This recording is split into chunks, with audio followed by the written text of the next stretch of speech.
Amen.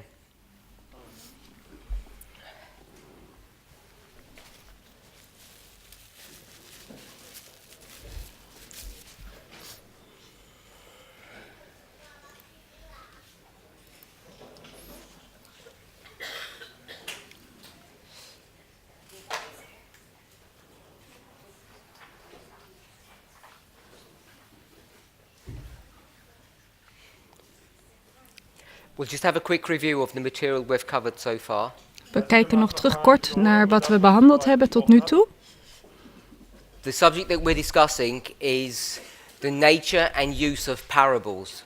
Het onderwerp dat we bekijken is de natuur en het gebruik van gelijkenissen. And I want to make the bold assertion again that everything we read in the scriptures is essentially a parable. En ik wil nogmaals duidelijk zeggen, dat alles wat we in de schrift lezen een gelijkenis is. The problem is that when we read, we often don't see the breadth and the scope of what parables really are, the width, how big it is. Het probleem is dat we niet goed kunnen zien, meestal, hoe groot het wel niet is, de gelijkenis. So we tend to think that parables are just a few short moral stories in the New Testament. Dus we denken dat gelijkenissen eigenlijk maar een paar morele verhalen in het Nieuwe Testament I want zijn. us to see that it's much more than that. Maar ik wil dat we zien dat het veel meer is dan dat. We saw how the word parable itself was constructed from the Greek language. We zagen hoe het woord gelijkenis, parabel, werd opgebouwd uit Griekse woorden. And I think it's worthwhile just diverting onto a different subject for a moment. En ik denk dat het goed is om nu even naar een ander onderwerp toe te gaan. So I want to make a point that sometimes perhaps we're not aware of. Want ik denk dat we soms ons van bepaalde dingen niet bewust zijn. We've discussed Strong's and another scholar called Thayer. We hebben nagedacht over de Strongs en Thayer, die de Griekse... What I didn't mention was that Strong's covers the whole of the Bible, both the Old and New Testament, and Thayer only the New Testament. Maar wat ik niet gezegd heb is dat Strongs alle woorden in het Oude en Nieuwe Testament heeft omgezet in Nederland of in Engels. En Thayer alleen maar het Nieuwe Testament. I assume most of us are aware that the Old Testament was written in Hebrew and the New Testament was actually written in Greek. Ik denk dat iedereen van ons weet dat het Oude Testament geschreven werd in het Hebreeuws en het Nieuwe Testament in het Grieks. But what you may not be aware is that there's an Old Testament version that... Maar wat jullie misschien niet weten is dat er een versie van het Oude Testament is. That's in wide usage, which was actually a Greek translation as well. Wat zeer wijdverbreid gebruikt werd en veel Grieks was. Hundreds of years before Jesus was even born. Honderden jaren voordat Jezus geboren werd. When the Greeks and the Hebrews began interacting as two different nations. Toen de Grieken en de Hebreeën met elkaar interactie hadden. The Greeks became intrigued with the Jewish religion. Very interested. Werden de Grieken geïnteresseerd in de Hebreeuwse geloof.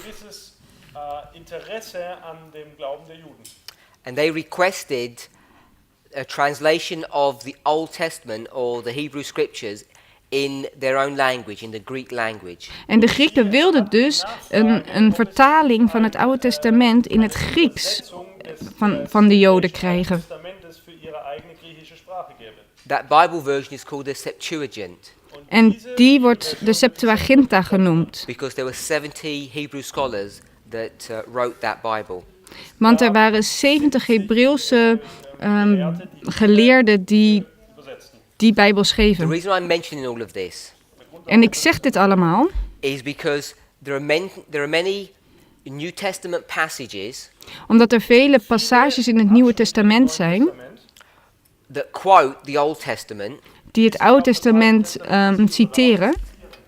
And when they quote the Old Testament, En als ze het Oude Testament citeren, sometimes they quote directly from the Greek Old Testament, not the Hebrew Old Testament. dan citeren ze soms direct op het Griekse Oude Testament en niet op het As you can Hebreeuwse imagine, there can be testament. slight differences. En u kunt dus begrijpen dat er soms kleine verschillen zijn.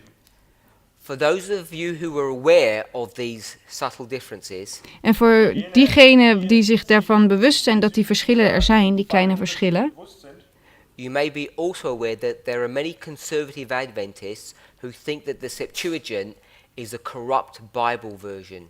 dan weet u ook dat er veel Adventisten zijn die zeggen dat de Septuaginta een corrupte Bijbelversie is. Septuaginta eine gefälschte oder verfälschte Bibel ist.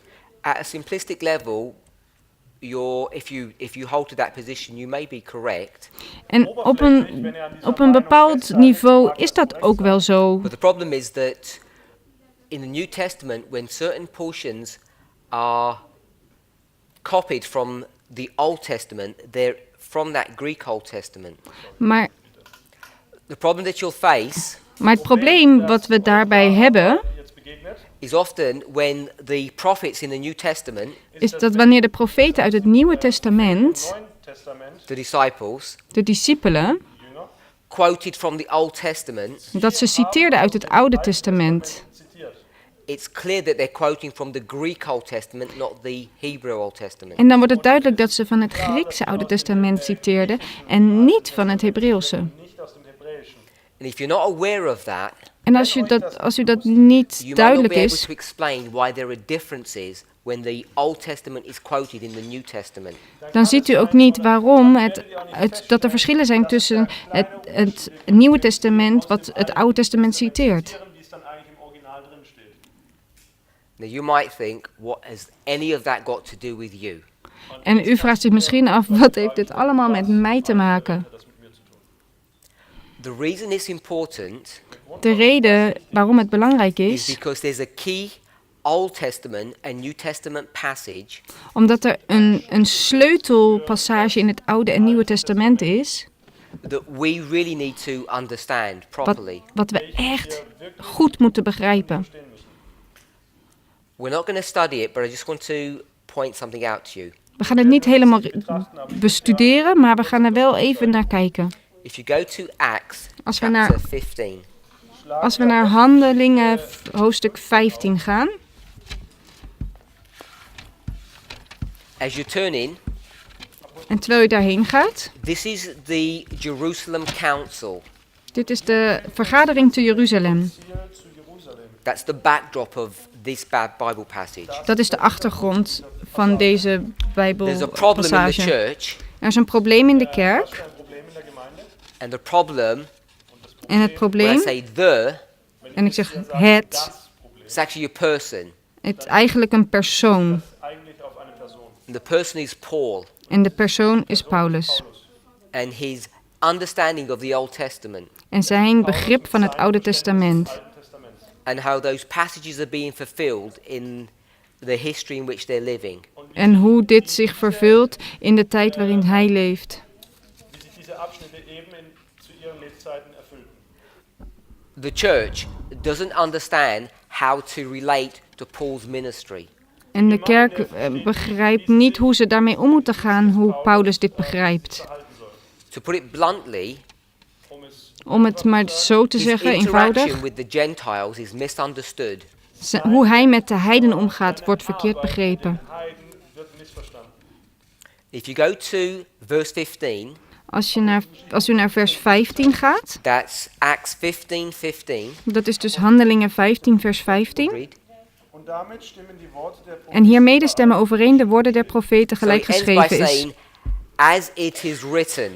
Dus hij Der Vers hört hier auf. eindigt met gelijk geschreven is. You see that phrase fairly often in the New Testament. En deze zin ziet u heel vaak in het Nieuwe Testament. So what's about to be written after that is a direct quote from the Old Testament. En wat er na deze zin komt, is een direct citaat van wat er in het Oude Testament staat. And if you were to go to the Old Testament passage that they're referring to, En als we dan naar het Oude Testament gaan waar het naar wijst, het citaat, Vers nun bezieht, you'll het begin vers, to see subtle differences, dan zien we kleine verschillen. kleine, aber auch feine Unterschiede feststellen. particularly if you're reading from the King James Version. Ganz speziell. En nog meer als we uit de King James versie, de Engelse versie The lezen. reason for that, at least partially, En de reden daarvoor, in ieder geval deels, Grund dafür ist, is that when James is quoting from the Old Testament here, James, denn wenn is dat als Jacobus hier citeert uit het Oude Testament. if you go to verse 13, Als we naar vers 13 gaan, 13, the middle of the verse, in het midden van het vers. aufgehört hatten, ergriff Jakobus das En nadat deze zwegen, antwoordde Jacobus zeggende, mannen, so it's broeders, James hoort mij. speaking. Dus het is Jacobus die spreekt. redet also Jakobus. When he quotes from the Old Testament, from verse 16 Als and hij- 17, Als hij uit het Oude Testament citeert vanaf vers 16 en 17, you'll see it's different than the Old Testament passage. dan is het anders dan dat wat er in het Oude Testament werkelijk staat. Zur Originalquelle im Alten Testament gibt. Because in the King James Version, when they Want- translated the Old Testament, it was from the Hebrew, not the Greek. Denn Want in de King James versie, dan wordt het uit het Hebreeuws gehaald en niet uit het Grieks. The reason why I mentioned this, De reden dat ik dit noem allemaal, nenne, as I said, it has an impact upon the message that we teach. het heeft een impact op de boodschap die wij verkondigen. darauf, wie wir unsere Botschaft rüberbringen. You've probably read ahead. U heeft vast vooruit gelezen. Dieses Zitat, diesen Vers gelesen. What's the subject of the prophecy that's being addressed here? Wat is het onderwerp van de profetie waarover hier gesproken wordt in deze verse? First part of verse 16. Het eerste deel van vers 16. It's the rebuilding of the temple Het is het wederopbouwen van de tabernakel. or the tabernacle.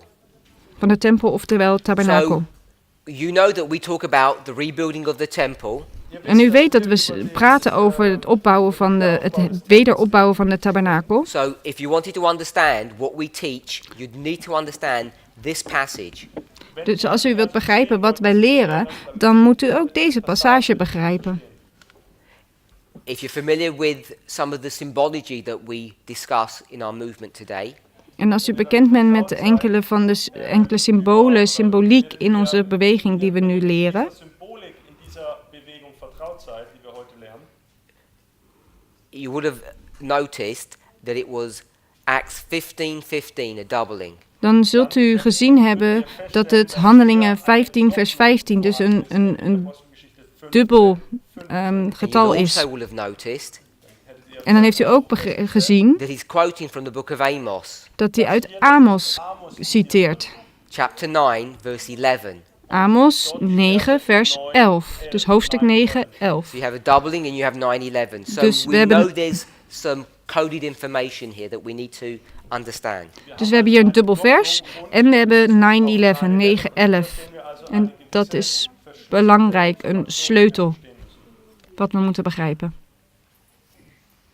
Details such as this Details zoals dit wie wir gerade gesehen haben, are important for us to understand zijn heel belangrijk voor ons om te because what begrijpen. it shows us Want wat het ons laat zien, is that when New Testament writers go into the Old Testament, is dat als schrijvers van het Nieuwe Testament teruggaan in het Oude Testament, their words may not match with the original.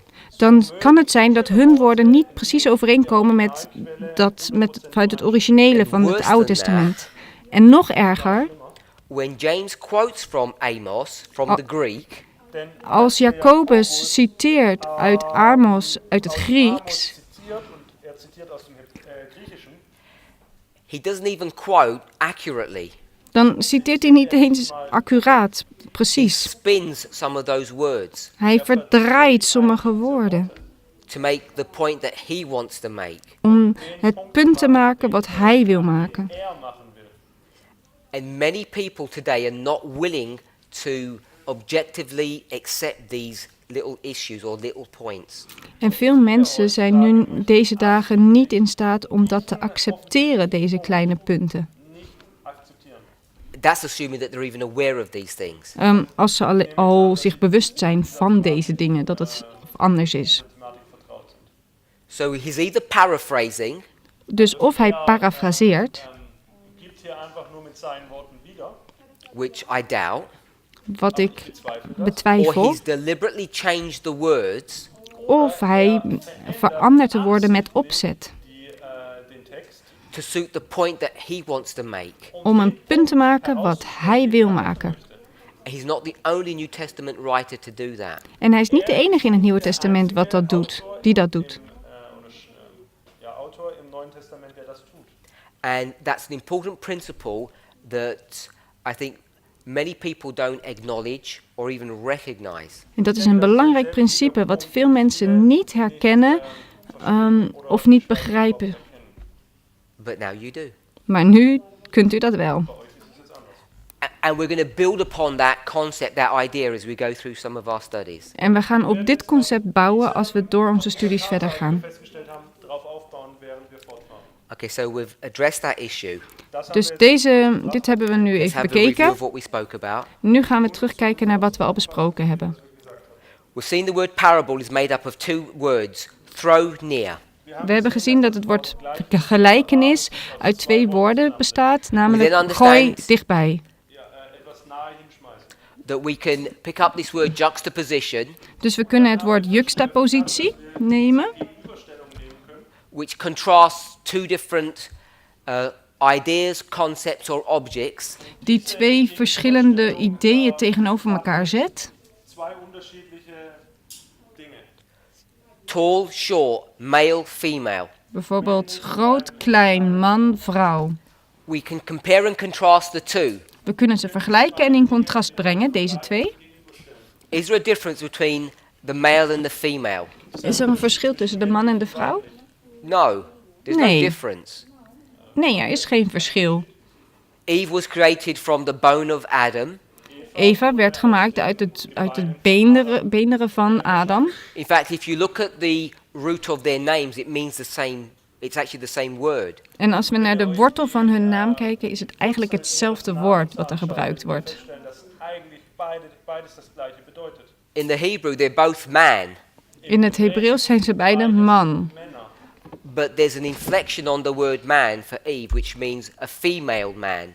Maar bij het woord Eva is er eigenlijk een vrouwelijke man, wordt er gezegd. Dass sie eben ein weiblicher Mann ist. But of course, we know there are big differences between men and women. Maar we weten natuurlijk dat er grote verschillen zijn tussen mannen en vrouwen. So we've looked at the concept of compare and contrast. Dus we hebben gekeken naar het verschil tussen vergelijken en in contrast brengen. We then made the observation that parables more often than not are looking at natural phenomena and spiritual phenomena. En we hebben dan ook gezien dat gelijkenissen vaak kijken naar het natuurlijke en het geestelijke. And what we are endeavoring to do En wat we nu is verder to mogen doen, understand the spiritual. is dat we het geestelijke willen begrijpen. We're not able to interrogate that doctrine or that idea or that object. Whatever that spiritual thing is, we can't understand it clearly. Wat we merken is dat Investigate. we moeten... What we want to try to do is understand what this spiritual entity is. Wat we willen doen is dat we willen begrijpen wat het The way we geestelijke do is. that En hoe we dat doen, is not by looking at it is niet door daarnaar te kijken, or studying it or observing it. of het te bestuderen of te bekijken. We use another method. We gebruiken een andere methode. We state that another object We zeggen dat een ander, is the same as this spiritual entity, dat iets anders hetzelfde is als dit geestelijke. Gleiche ist wie das Geistliche. so that's the spiritual entity. Dus dat is het geestelijke That's what we want to object. understand. En dat is wat we willen There's begrijpen. no point looking at it. En het heeft geen zin om het te You'll never be able bekijken. to comprehend what's going on. We kunnen niet begrijpen wat er gaande is. So what we do Dus wat we doen, is look at another object. is dat we naar iets anders kijken, een ander I object. say object Ik zeg object. can be a word, Het kan een woord zijn, a concept. een concept. Konzept sein. It doesn't have to be something, a literal object. Het hoeft niet een echt So, object te When we zijn. choose to look at this, Dus als we daarnaar gaan kijken nu, Das uns anzuschauen, we have to be careful what we choose. dan moeten we heel voorzichtig zijn wat we uitkiezen. in dem, was wir wählen. We wouldn't choose this object. We zouden niet dit Dieses Objekt hier It object wouldn't be kiezen. effective. Het zou niet effectief zijn. So we're going to look at this, Dus we gaan hier naar kijken. and we're familiar with this. En we zijn hiermee bekend. sind wir vertraut. And as you examine the nature and properties of this entity, En als we deze stift gaan bekijken, de eigenschappen daarvan, which you can come close to waar we dichtbij kunnen komen, Die nahe betrachten, in your understanding, in ons begrip bedoel ik then dan you can begin to understand the properties or the nature of the spiritual. kunnen we ook het geestelijke begrijpen, de eigenschappen That's how daarvan. parables work. Dat is hoe een gelijkenis werkt. Comparing and contrasting two different objects Vergelijken en in contrast brengen van twee verschillende objecten. und stelle sie gegenüber. and the object is to understand the spiritual, Das En, Objekt, das en we willen het geestelijke begrijpen, but you can't do that directly. maar dat kunnen we niet direct doen. You have to go through another entity or object which we're calling the natural. En we moeten dat door iets anders doen, wat we het natuurlijke noemen. wir das Natürliche nennen. And the idea is that you choose a natural model that you can comprehend or understand. En je wil een natuurlijk iets uitkiezen wat je goed kan begrijpen. And the unique property of parables En de unieke eigenschap van gelijkenissen, Also eine gewisse Eigenschaft, and this happens very often, if not all the time, en dat gebeurt heel vaak, misschien zelfs altijd, when you have your two items, is dat we twee in objecten fact, it hebben. wouldn't be two pens. Het zouden niet twee pennen zijn. It would be the eraser. Het zou de wisser zijn. Radierer oder der Schwamm, So the things are not the same. Dus de dingen zijn niet dezelfde natuurlijk. gar nicht die gleichen Sachen sind. And it's the difference between the two En het is het verschil tussen die twee dingen Den beiden, that makes you begin to think and learn about what this really is. dat maakt dat we gaan nadenken om te begrijpen wat dat geestelijke echt is. Denk er maar over Pens na. are used to write things, erasers are used to take away things. Stiften, daar schrijf je mee op en wissers, daar wissen we mee weg. Schwamm, es wieder abzuwischen. But this natural thing is the very model to understand the spiritual. Maar dit natuurlijke ding is iets om het geestelijke te kunnen begrijpen. That's what this idea or concept of tension or opposition is about. Dat is het idee van spanning en oppositie. When you Daar gaat bring het them om. together, Als we ze samenbrengen, wenn du es zusammenträgst, this idea of forcing them together Dan is het idee om ze met geweld bij elkaar is te because they brengen. wouldn't naturally go close to one another. Dat is omdat ze van nature niet dicht bij elkaar komen. So then I said, let's look at some examples. Toen zei ik, laten we wat voorbeelden bekijken. We went to one of the most important Bible verses, Daniel 11, verse 41. En we gingen naar een van de belangrijkste Bijbelversen, Daniel 11, vers 41. We began to look at that verse. We gingen daarnaar kijken, naar dat vers. Then we stopped after a cursory look. En toen zijn we gestopt na een korte blik daarop. Blick da rein unterbrochen. And then we actually looked at verse 40 to 41. Toen hebben we vers 40 en vers 41 vergeleken. Angeschaut. And I showed the same concept, the same principle of compare and contrast. En we hebben hetzelfde gedaan, vergelijken en in contrast brengen. And what I want us to see En wat ik wil dat we zien, is when you use this technique, als u deze techniek gebruikt, it gives you the ability dan geeft dat u de mogelijkheid to add information to a verse that is not there. om informatie toe te voegen aan een vers wat er niet is. Information an einen Vers hinzuzufügen, die eigentlich nicht drin steht. Now, you're not just manufacturing that information. We maken die informatie niet. It's created through a method. Het wordt gecreëerd door een methode die we gebruiken. And that method obviously has some presuppositions to it.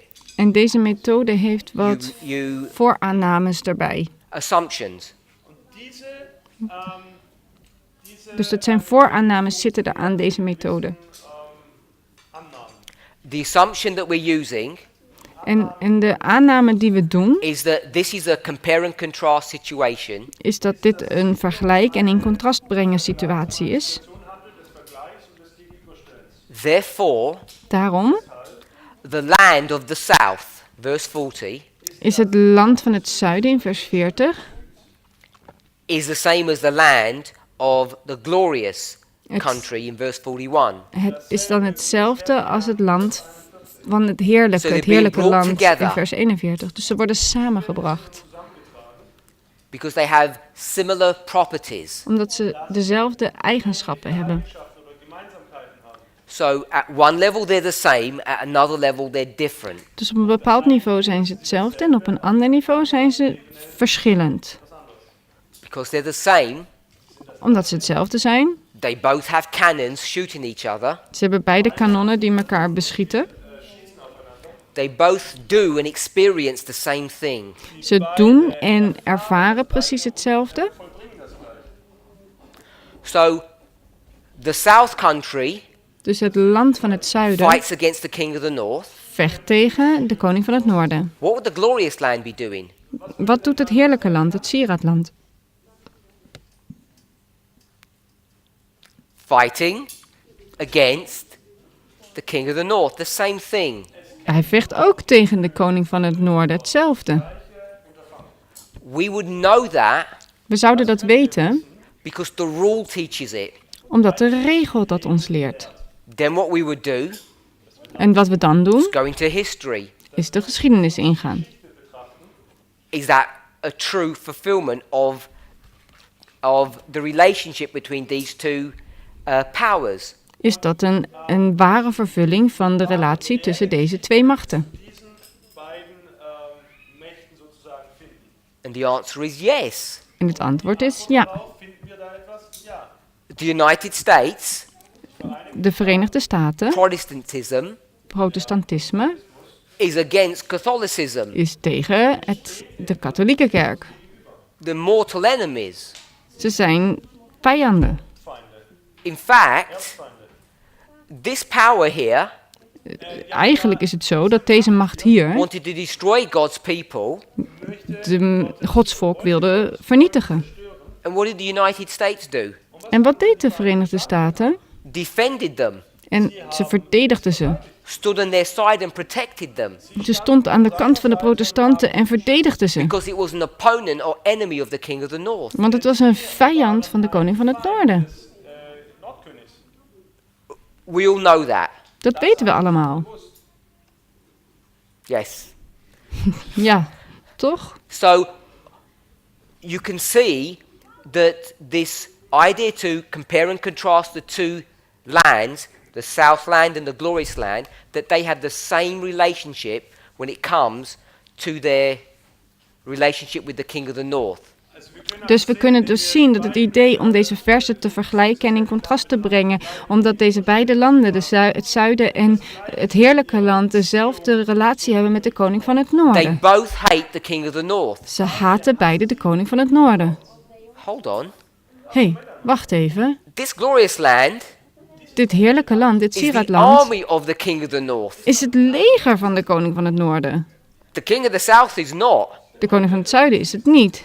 So now you see huge differences between them.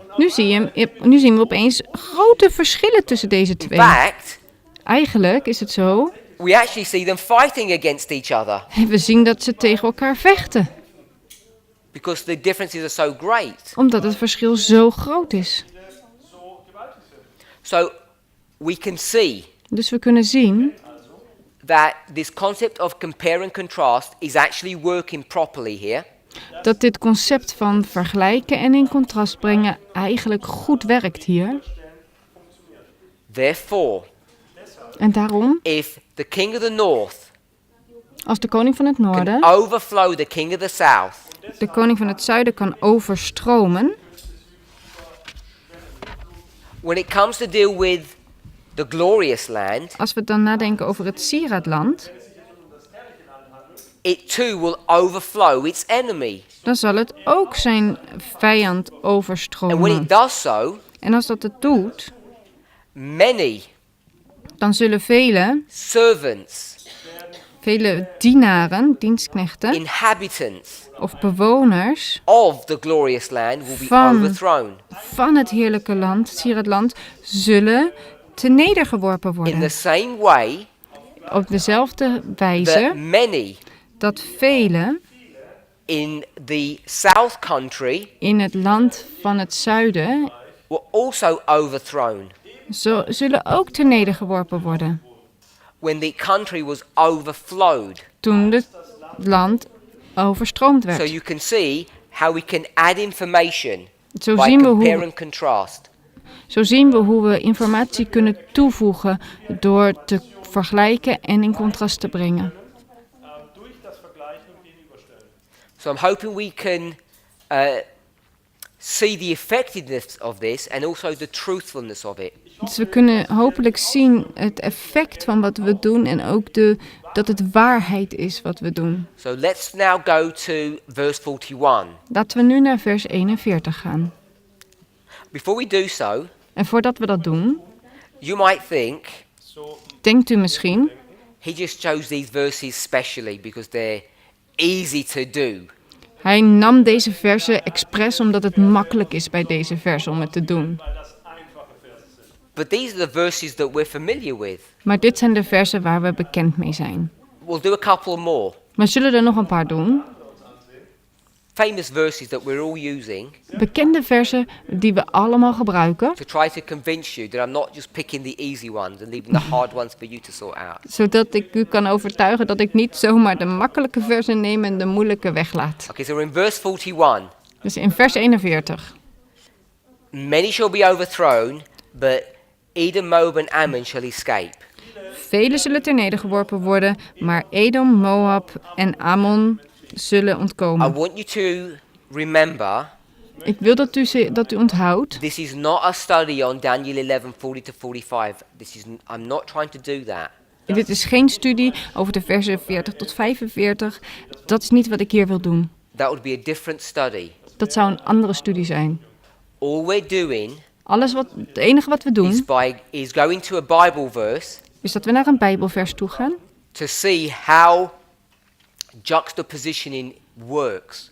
Om te zien hoe juxtapositie, de tegenoverstellen van dingen, It's not to werkt. explain all the intricacies or all the symbology of the verses. I'm not trying to do that. Ik probeer niet alle symbolen en dergelijke in deze versen uit te leggen. The reason why I mention that De reden waarom ik dit nu zeg, is because people, they've already asked me these questions. is omdat er mensen zijn die mij al deze vragen hebben gesteld. For instance, Bijvoorbeeld, these are 3 countries, dit zijn 3 landen. and this is many, En dit is vele. obviously with the concept in the King James that it says countries. Met het concept dat het in de King James versie And people landen want to zegt. try to interrogate and find out why is it done this way? En What's mensen, happening? mensen zijn aan het zoeken, waarom is dit op deze manier gedaan? Jetzt hier Länder mit Edom, Moab und Ammon angebracht werden. Nou- Warum wurde das so getan? I've already asserted that all of this is within the glorious land. Ik heb al aangeduid dat dit alles in het heerlijke land zich afspeelt. Now, what's on the board doesn't reflect exactly what's in the Bible, Dat wat er op het bord hier staat is niet precies wat er in de Bijbel staat. because I said Edom, Moab and Ammon. Want ik heb geschreven Edom, Moab en Of course, it Ammon. doesn't say that in the Bible, Maar does zo it? staat het niet in de Bijbel, toch? It says Edom, Er staat Edom, Moab, Moab and the chief of the children. en de eerstelingen der kinderen, Ammons. So we want to know what the chief of the children means. Dus dan willen we weten wat de eerstelingen der kinderen betekent. And if you start looking at that, En als we daarnaar gaan kijken, it would mean the first or the most prominent children. Dan zou dat betekenen de eerste of de belangrijkste kinderen. Ersten oder die wichtigsten Kinder sozusagen darstellt. We don't have the time We hebben niet de tijd nu Fehlt die Zeit. To actually go into how you would decide what that phrase means. om te beseffen of te bestuderen wat deze If we were zin going to do it, betekent. we'd have to project it on the screen and go to the Hebrew, and I'd show you how I think we should approach that phrase. Want dan zouden we het nu op het bord, op de beamer moeten projecteren en moeten kijken naar het Hebreeuws, wat dat precies betekent. Das genau auseinander. Because this word, the chief, Want de eerstelingen, dat woord, Deutsch ist übersetzt mit Vornehmsten. what does that mean? Prominent? Principals, royals. So it means the most important people of the nation. het betekent de meest belangrijke mensen van de natie. Eerstelingen is het belangrijkste. Yeah, vornehm would be royal. Yeah, the royal household. The most prominent, important people. Ja, de koninklijke familie, de meest belangrijke mensen. So it can mean betekent het. that, Het kan dat betekenen. like chief or leader. Het kan leider of belangrijkste betekenen. Oder Leitung. Sometimes the royal family would be called the first family. Soms wordt de koninklijke familie de eerste familie genoemd. So we have to decide what that phrase actually means. Dus we moeten beslissen wat deze And I'm zin eigenlijk suggesting- betekent. En ik stel voor That concept of first dat het concept eerstelingen, is not correctly translated in the German. niet juist vertaald is in het Duits. Daar staat voornaamste. In der deutschen Sprache. Neither in the English. En ook niet in het Engels. Because when it says chief, Want als er staat chief, Von Chief oder chef, Vornehmsten spricht, it gives this concept of someone who is superior. dan laat het eigenlijk zien dat het gaat om iemand die superieur is. der überlegen ist. Like you're rich and wealthy. Zoals u bent rijk en And that's not what the Belangrijk. connotation really is in that scripture verse. En dat is niet wat er echt staat in dit vers.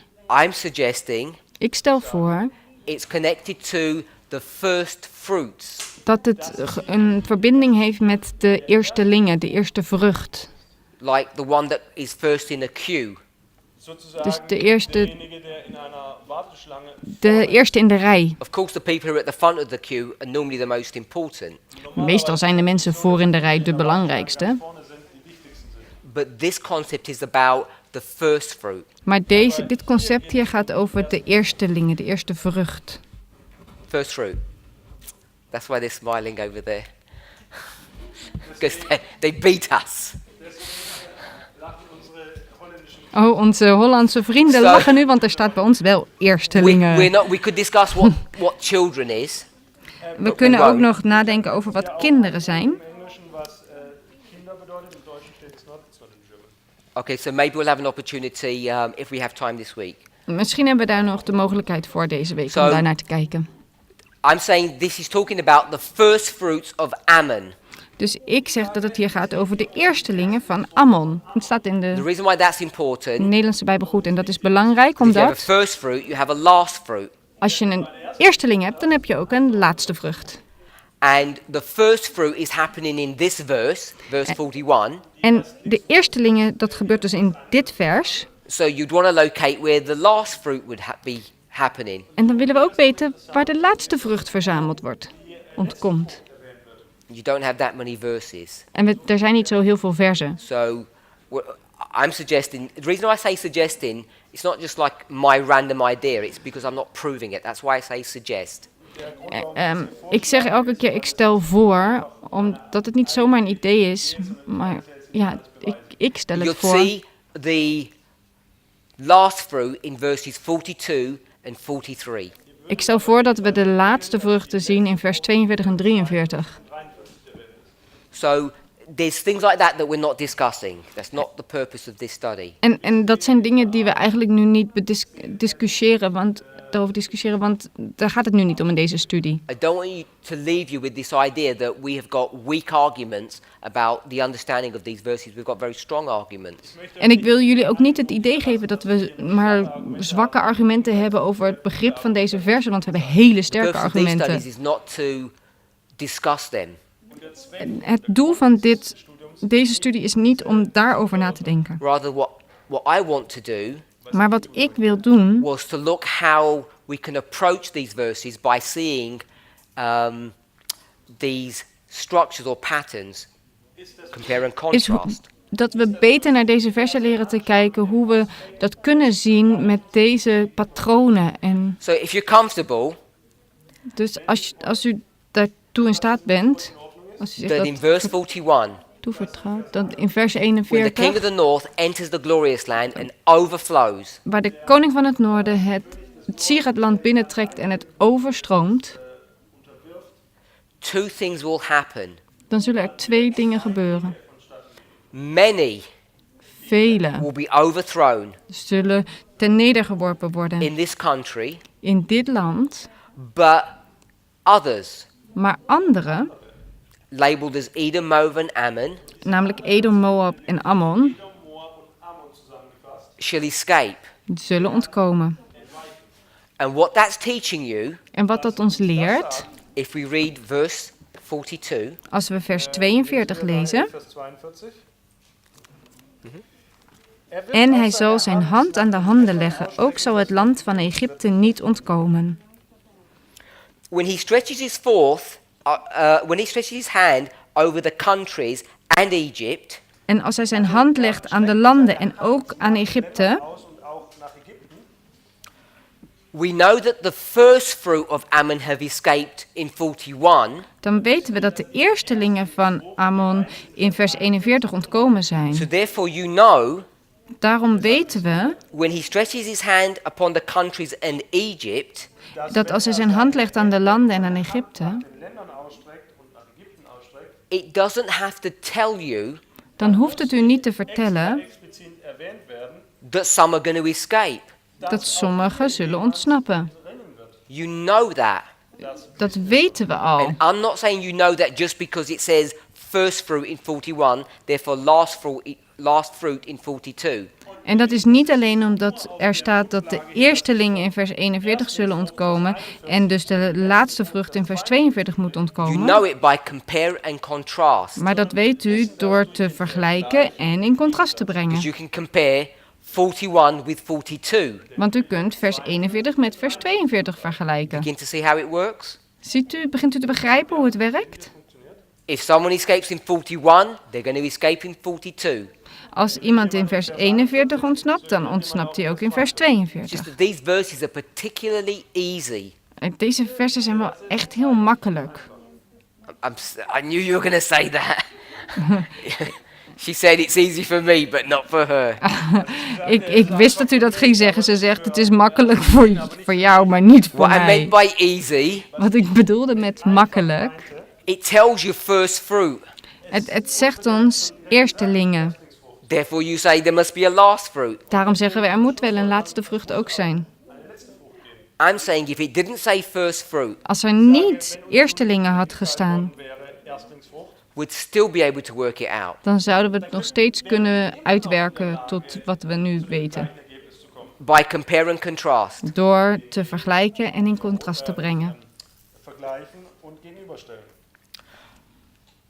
For those of us who understand these verses, Voor hen die deze versen We do. begrijpen, wij doen het, wij begrijpen het. I mean, you read the magazine Time at the End. U heeft het boekje De Tijd van het Einde gelezen.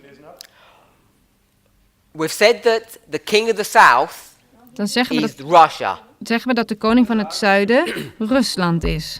We've seen that the United States En we hebben gezien dat de Verenigde Staten is the glorious land. het Sieradland is. I'll just put that back in parenthesis because we're not making that point. Ik zet dit nu tussen haakjes, want we zijn nu niet bezig met dit punt. What's Egypt? Wat is Egypte? The world. De wereld is Egypte. Why does it say Waarom staat er? he shall stretch his hand over the countries and Egypt won't escape? Waarom staat er, hij zal zijn hand aan de landen leggen en ook het land van Egypte zal niet ontkomen? Why would it say that? Waarom zou het er staan?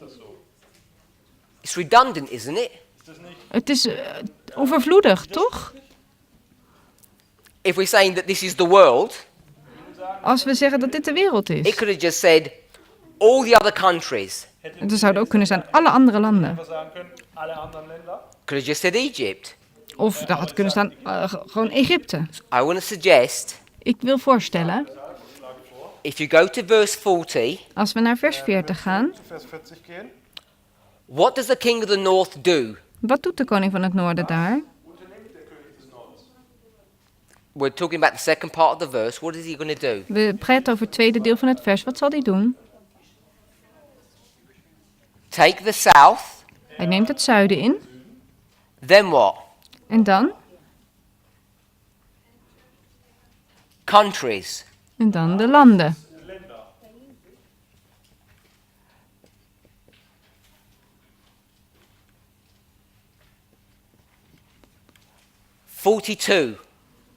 In 42.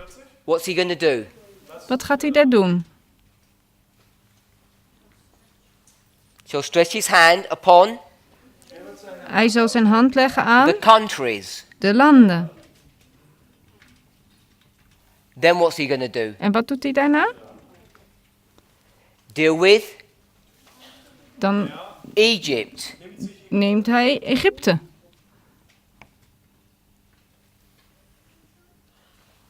We can see that. Zien we dat? So I've just laid out the verses. Ik heb de versie hier neergelegd. So what I want us to see En wat ik wil dat we zien, is what we've created is a mirror. is dat we een spiegel hebben gecreëerd. You can all see that Kunt u dat allemaal zien? relatively easily. Relatief eenvoudig. Who said they can't see that? Wie kan dat niet zien? There's a line of reflection. Er is een spiegellijn. We've got countries and countries. We hebben de landen en de landen. The south and Egypt. En we hebben het zuiden en Egypte. And everyone knows Egypt is the southland. En eigenlijk weet iedereen dat Egypte het zuiden is. So embedded in all of this progressive history En dus in deze geschiedenis, deze voortgaande geschiedenis, is a nice mirror or chiasm. zit een mooie spiegel of chiasme. So we could then look at a totally different model or rule, which is the rule of chiasms, to understand what's going on. En dus dan kunnen we weer naar een hele andere regel kijken, namelijk chiasmes, om te begrijpen wat hier nou eigenlijk staat.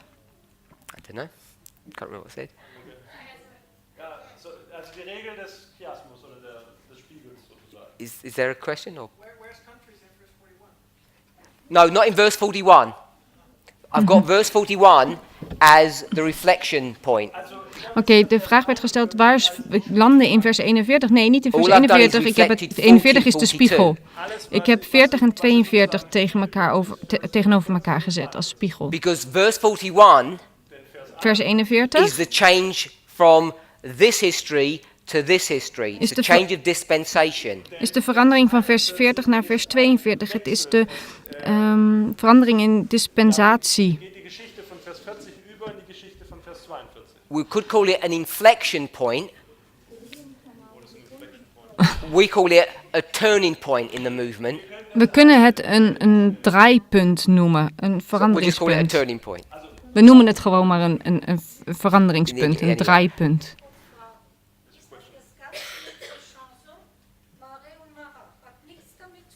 Does it deal with Chasson, Marie and Mara? I'm going to suggest De vraag is yes, of het te doen heeft met visioenen, de Chazon, het but if you visioen start en talking in those Maree. terms, Ja, denk ik wel, maar als we in die termen gaan praten, you have to begin to understand the Hazon, Mareh and Marah in a more sophisticated way. Dan moeten we het Chazon, Mareh en Marah-visioen veel gedetailleerder At the simple level, it begrijpen. would be no. In een simpele manier, op een simpele wijze, nee. So, the only reason I mention this De reden dat ik dit noem, because I want us to see that the way the sentences are structured is very precise. is dat we gaan zien dat de manier waarop deze zinnen gestructureerd zijn, dat dat heel precies is. Now, you may be aware U mag ervan, het mag u bewust zijn. no, let me stop that. Let me approach this problem a different way. Ik ga hiermee stoppen, ik ga het anders aan. Ich muss das Problem auf eine andere Ik Art ga und het Weise op een andere manier doen. What is Egypt a symbol of? Waar is Egypte het symbool van? Symbol für was? The world. Van de wereld. If this is the world Als dit de wereld is, and you take out Russia en we Rusland wegnemen, and you take out the United States, en we nemen de Verenigde Staten weg, what are you left with? wat is er dan nog over? The rest of the world. De rest van de wereld. Or all the other countries. Of alle andere landen. So when it says countries Dus in als er- Egypt, Als er landen in Egypte staat, alle anderen Länder und Ägypten it's a redundant statement. dan is het een overvloedige uitspraak.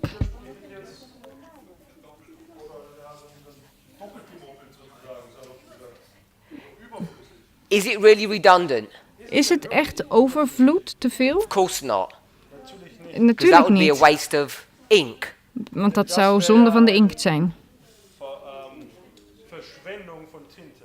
And God doesn't waste anything. En de Heere God die... So this is another important thing that I want us to see. Denn das ist es. En dat is iets heel belangrijks om te zien, dat de Heere God niet iets overvloedig All of doet. you, except for the new people, Alle van jullie, behalve de nieuwe mensen, you told me that Egypt was the world. jullie hebben me verteld dat Egypte de wereld was. How do you know? Hoe weten jullie dat? How do you know Egypt is the world? Hoe weet u dat Egypte de wereld is? How would you prove that? Hoe bewijst u dat?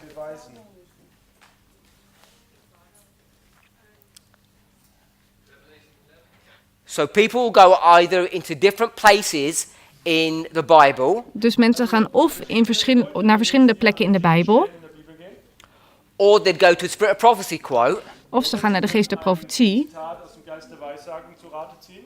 and what should we be doing? En wat zouden we moeten doen? Stay in the verse In het vers blijven and see if the verse can tell us. en zien of het vers het ons kan vertellen.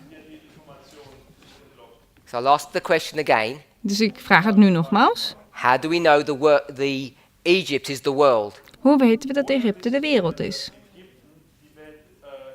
die Welt ist. What have we got here in verse 42? Wat hebben we hier allemaal in vers 42? What principle is being employed there? Welk principe zit hier erin verwerkt?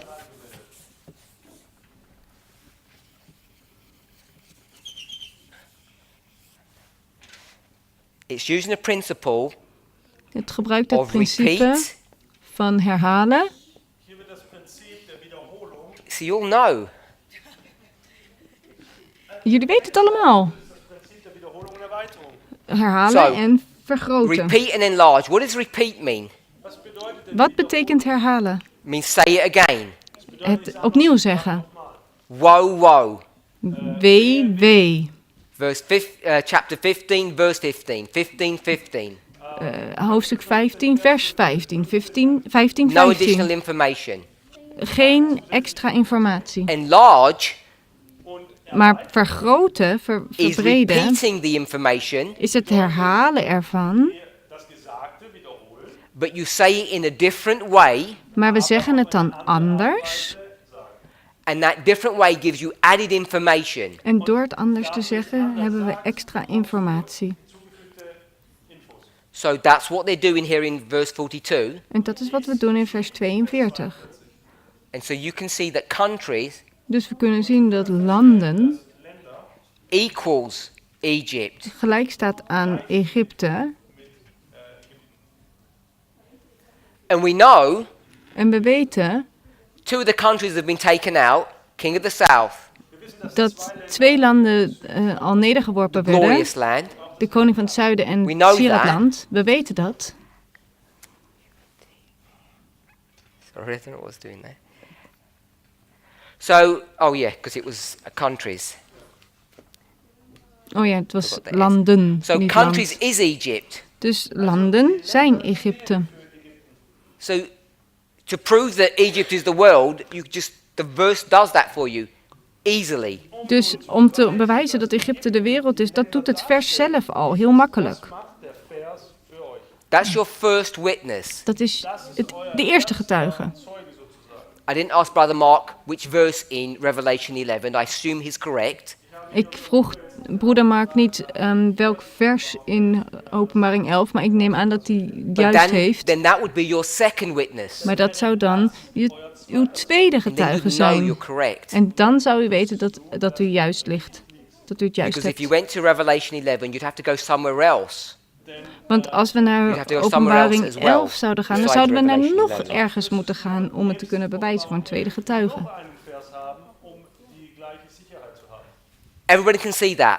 Kan iedereen dit zien?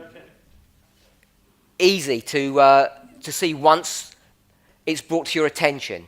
Het is makkelijk te zien als het onze aandacht heeft gegrepen ineens. Onder onze aandacht is gebracht, bedoel ik meer.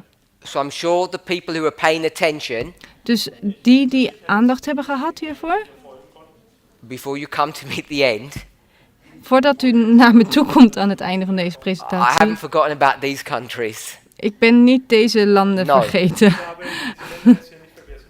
So we'd have to address what it means about these countries. Dus we moeten nog kijken wat het betekent in But deze what I want us landen. to see is that En maar wat ik whatever's wil going dat to we happen zien, here, it would happen here. is dat wat hier gebeurt, ook daar gebeurt. Linken Seite der Spiegelachse passiert, auch auf der rechten Seite passiert. So when we start dealing with this history, Dus als we met deze geschiedenis beginnen, Anfangen uns mit der linken Seite zu beschäftigen. de it would linkerkant, begin to explain this history. dan verklaart het ook de rechterkant van Are de you okay spiegel. with that? Zijn jullie het daarmee eens? So if that's correct, Als dat juist is, then these countries, dan moeten deze landen, what are they? wat zijn dat dan?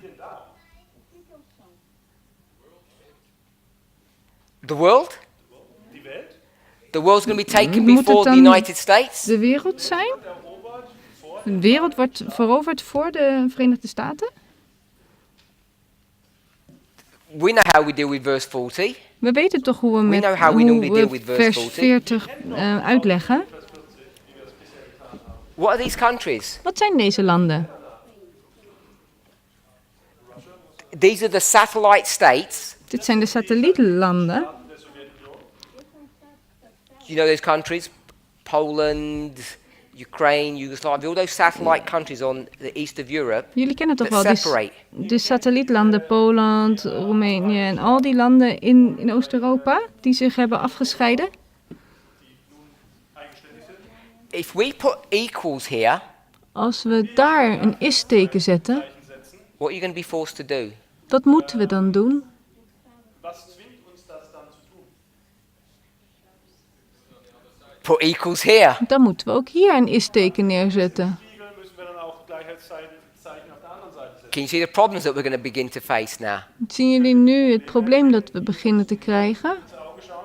Either Oftewel, this is not quite correct, dit is niet helemaal goed. 100% korrekt. or Of it is, het is wel and therefore zo, this is correct. dan is dat ook juist. Linke Seite korrekt sein.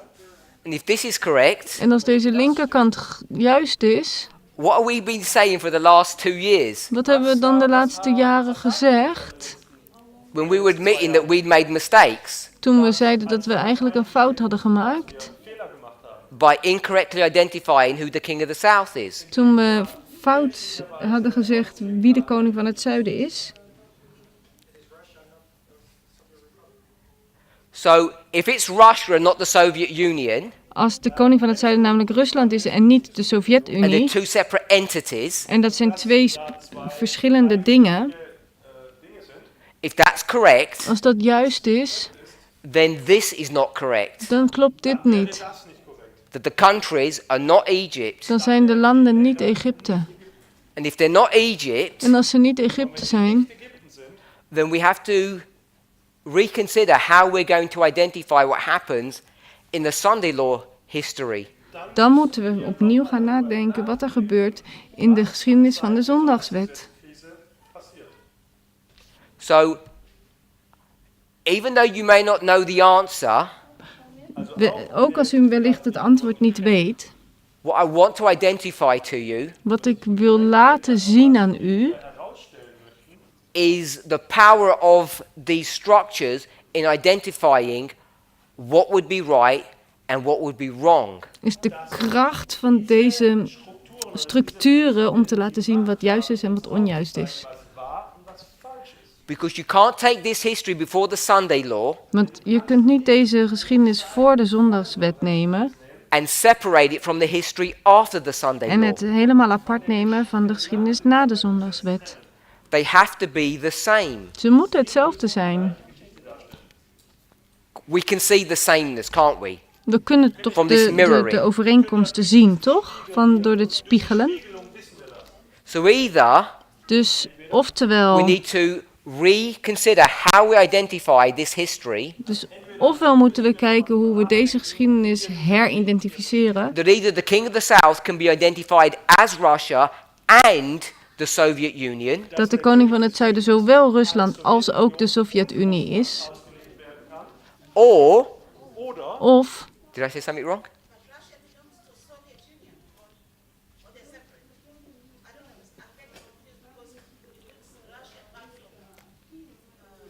The Soviet Union also hier kam die de Frage auf, Sovjet-Unie Sowjetunion is a union of independent countries, is een unie van onafhankelijke landen. Länder. and Russia was only one of those countries, En Rusland was maar één van die landen. but it was the dominant country. Maar het was het dominant, het belangrijkste land. Das vorherrschende Land. It set the rules, it set the agenda. Dat was degene die de regels maakte en die It told alles the regelde. Ukrainians what they can and cannot do. Ze vertelde de Oekraïners wat ze konden doen en wat ze niet mochten doen. And the Ukrainians came to a place and they said, we're not going to listen to you anymore. En op een gegeven moment kwam Oekraïne tot zover dat ze zeiden, we gaan niet meer naar u luisteren. Wir hören nicht mehr auf euch. So they separated. Dus toen zijn ze uit elkaar gegaan. Dann haben sie sich getrennt. If you're not familiar with that history, Als u niet met die geschiedenis bekend bent, not that history, with that relationship, en niet de geschiedenis met die relatie, Nicht die Geschichte, sondern mit dieser Art und Weise, dieser Natur der Beziehung. I'm just trying to think if I should do this now. 'Cause Ik zit I want to bring, na I'll te- bring another story. ik zit na te denken of ik dat nu moet doen, want dan begin ik een nieuw verhaal. So this is for my sister. Dit is voor mijn zuster. This is a country. Dit is een land. Ja, das stellt ein Land dar. And this country isn't really a country. En dit land is niet echt een land. It's composed of a number of different countries. Het is opgebouwd uit meerdere verschillende landen. 5 countries in this. 5 landen in dit land. And the name of this entity En de naam van dit land, dit ding, is the United States of America. is de Verenigde Staten van Amerika. It's a land Het is een land composed of 5 countries. wat bestaat uit 5 landen. We don't call them countries. We noemen ze niet landen. What do we call them? Hoe noemen we ze? We call them states. We noemen ze staten. But each one of those states functions as an independent country. Maar elk van deze staten functioneert als een onafhankelijk land. They have their own separate and distinct rules. Ze hebben hun eigen regels. 4 states. Then each state sends a representative Jeder dieser Staaten Elk van deze staten stuurt een to a representant, building een in afgevaardigde, Washington, D.C. naar Washington D.C. And we call this En wij noemen the dit Federation. de federatie. So this federation Dus deze federatie controls all of these states. heerst over al deze staten. Kontrolliert eigentlich die Staaten. Are we okay with that? Zijn we het daarmee eens? So let's go to this one. Laten we hier naartoe gaan. Gehen wir weiter. This is not the United States, but it looks identical to it. Dit is niet de Verenigde Staten, maar het ziet er een beetje this hetzelfde one? uit. This is the USSR, Wat is dit? Dit is de Sovjet-Unie, de the Soviet USSR. Union. And it works exactly the same. Het is de Sovjet-Unie en het werkt precies hetzelfde. It has some subtle differences, Er zijn wat subtiele andere verschillen, but in this case, maar in dit geval, it's a federation. It has all those same properties. het heeft dezelfde eigenschappen. Het is ook een federatie, But in this one, all the states are equal. maar in die zijn alle staten gelijk qua macht. In this one, the states are not equal partners Maar in die van de USSR zijn ze niet gelijk. because the Federation House Want het huis, zeg maar, het is federatiehuis actually here. is eigenlijk hier. And they all go to this place, En ze gaan allemaal hier naartoe, to this state, naar deze staat. which is Russia. En dat is Rusland. So Russia controls things. Dus Rusland heerst over alles. It's not a coincidence Het is geen toeval that they're identical. dat ze identiek zijn. Das ist kein Zufall, dass sie die gleichen Eigenschaften haben. Because this is compare and contrast. Want dit is vergelijken en in contrast brengen. And I just show you that here. En ik heb u dat hier laten zien. So when we come and destroy this federation, Dus als we deze federatie, dit verstoren, vernietigen, back here in verse 40, in vers 40 hier zo, Wie wir in Vers 40 wissen, and we make a distinction between the countries en als we dan een verschil maken tussen de landen and the south, en het zuiden, we have to ask ourselves, dan moeten we onszelf afvragen, what impact is that going to have in this history post-Sunday law? wat heeft dat voor een impact op deze geschiedenis na de zondagswet? So we'll have a break now. Goed, we gaan nu even pauze hebben, Have you think about what I'm saying, zodat u kunt nadenken over wat ik zeg. and we'll summarize in our next En presentation. we zullen het samenvatten in onze volgende presentatie. Let's pray. Laten we samen bidden.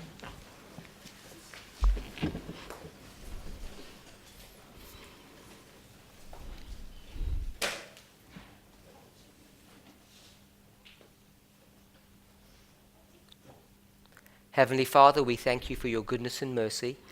Hemelse Vader, we danken u voor uw goedheid en We uw want to ask for genade. a blessing upon us We willen u vragen om een zegen over and ons upon the study and meditation of your word. en over de studie en de meditatie over uw woord. Pray in Jesus' name. En dat vragen we in Jezus' naam. Amen.